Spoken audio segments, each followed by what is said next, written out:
Huh? Excuse me. Did you take my charger? Yeah, Why would you take my charger?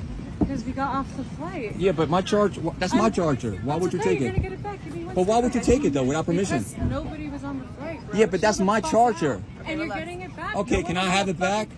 Give me 1 Yeah, second. but don't steal things. You can't take things without When asking. nobody is on the flight, it's Oh, you just take things? Like we're not coming back? Ed, Why don't you take people's luggage then? Ed, it's okay. It's okay. Sit down. No, you can't take things without asking. It doesn't make any sense.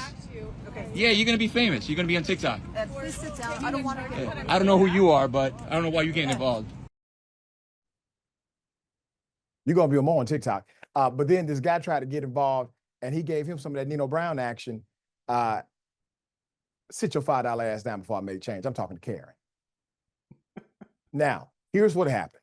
They went off the plane and came back on. People left their stuff on the plane. Nobody was actually leaving. And even if they were leaving, you don't just take stuff, right? With millions watching and many people benefiting from this program called Indisputable, we just need 1% of the viewers to become a paid member so we can continue to bring this content to you. Now back to the show. So people saw her. That's how he knew.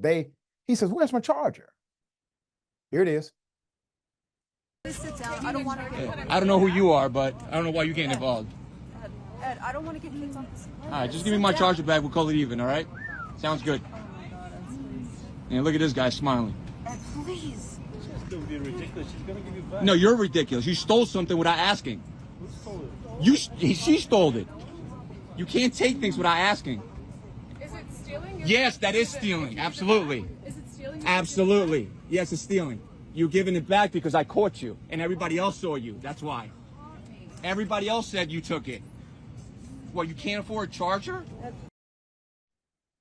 Well, let me go ahead and explain the law here. Karen, split it up full mass. Yes, when you deprive someone of their personal property without having permission to do so or access thereof, which was granted by permission, you are in fact guilty of theft. The only dynamic that would have precluded that would have been you saying and doing what a good Samaritan would have done. You got the charger, you went up to him outside the plane and said, "Sir, you left your charger, here you go." That means that your motive was never to keep it. However, you got caught and then gave it back, which typically speaks to motive from the beginning. This is all just speculation and circumstantial because you have not been convicted of anything. I'm just reading the tea leaves here. But when the guy says that the individual who has been deprived is being ridiculous, don't be ridiculous. She's going to give it back to you. Sir, that energy should have been toward the Karen who took this person's belongings. And I really believe the reason why he submitted it is because of the attitude beyond the moment. All right. So sometimes just having an authentic attitude to say, "I'm sorry, you're right, should have took it. Here you go. My apologies." It may stop the next action, which is called publishing to social media.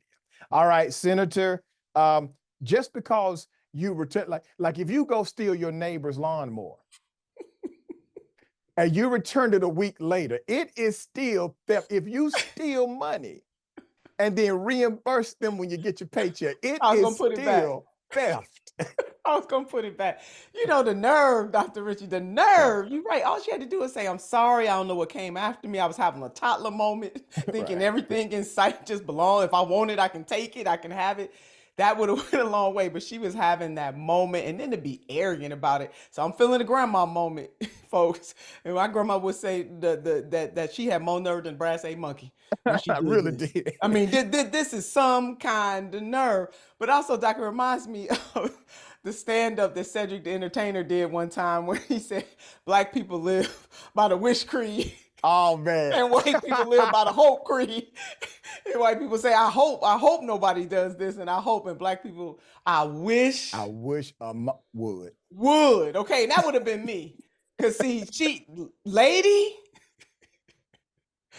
And he Woo! had to rely on witnesses to help Yeah. him figure out the alleged crime that had taken place. Thank God for those witnesses, though, because some people don't like to snitch, involved. But thank God for them. And he really did have what they call the patience of Job with the He chick. really did. Because, Yeah. woo, she was trying to take him there, but brother handled that. He did. He did good. All right. No updates for that. He handled it perfect.